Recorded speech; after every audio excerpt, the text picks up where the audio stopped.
So we wanted to take a look at exactly at the immunome of renal AL patients, and we wanted to explore, aside from the single cell analysis, how close are the immune cells close to the immune to the structure of interest, mainly the glomeruli and the interstitium in renal AL amyloidosis. So using imaging mass cytometry,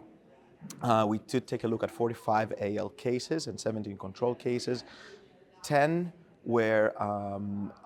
disease controls, mainly nephrotic syndromes, and then 7 were normal disease control. So the cool thing about imaging mass cytometry is that it combines the high-dimensional data of the mass spectrometry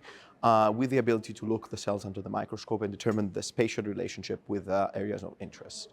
What we did find is that generally AL amyloidosis is less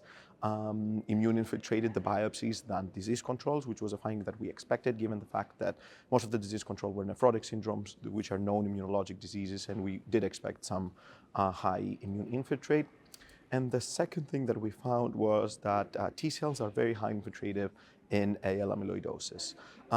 compared to disease and normal controls. This was shown also in patients with high renal stage, so renal stage 2 and 3 versus renal stage 1 had higher percentage of T-cells in their biopsy, and pretty much all of the subsets of T-cells. So we did take a look at CD4, CD8, double positive, double negative, and they were all pretty much upregulated in amyloidosis and in high renal stages.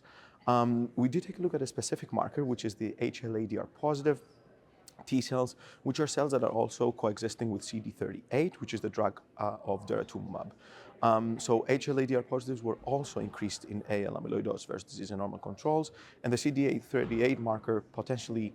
signifies that daratumumab may also play an immunomodulatory response in situ instead of just initially fighting the plasma cell clone. And then finally, in terms of the spatial relationship, we found that those T-cells are very close aligned with the glomeruli, which is the area where amyloid mostly infiltrates. So compared to disease and normal controls, T-cells were further away from blood vessels and closer to the glomeruli, which likely signifies that there is an active extravasation process, a chemotaxis closer to these areas, and provides insights into maybe they're implicated into the disease pathogenesis.